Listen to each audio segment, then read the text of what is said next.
Sex in horror films is more relevant than you might think. Taking a look at the werewolf subgenre, there are many ways in which intrapersonal sexuality and interpersonal sexuality can be expressed through these hairy beasts. Ginger Snaps is a 2001 film written by Karen Walton and directed by John Fawcett.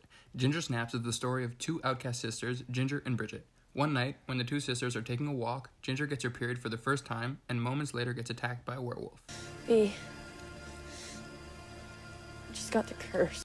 She survives the attack, causing her to transform into a werewolf, in tandem with her experiencing puberty and transforming into a woman. The film uses the werewolf lore as an allegory for female intrapersonal sexuality and gender roles, dealing with themes such as menstruation, empowerment through sexuality, manipulation, and femininity. Post-wolf white Ginger can be looked at through the lens of the monstrous feminine, a term created by writer Barbara Creed. This idea reflects the cinematic representation of the female body as dangerous, powerful, and viewed as a threat to masculinity.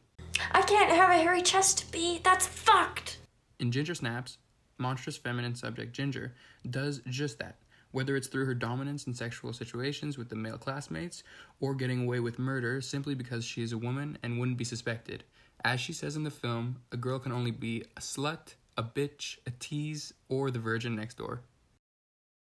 The Company of Wolves is a 1984 horror take on the classic fairy tale Little Red Riding Hood. It follows Rosaline, a young girl who goes against her grandmother's warnings as she becomes seduced by a werewolf. At its core, the film tells the story of Rosaline coming to the realization that she is a sexual being and has the ability to attract another person, even if she herself is not ready to be sexually active. An extension of this idea would be the film's representation of rape. In this film, Rosaline is seduced by a werewolf who takes advantage of her innocence, manipulating her into kissing him.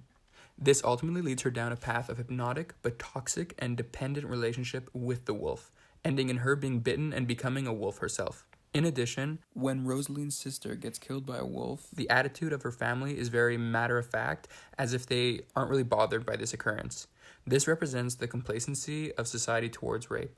So, what do these films or the werewolf subgenre have in common when it comes to their representation of sexuality? They both use horror as a way to explore the scary, painful, and unpleasant sides of sexuality. And why is this type of film a fertile ground for telling these stories? Well, it could be the animalistic element of sexuality that causes this deep association between us and those monsters. So, does this depiction of the sexual monster as the other, as something that should be feared, have an effect of othering us from our own sexuality?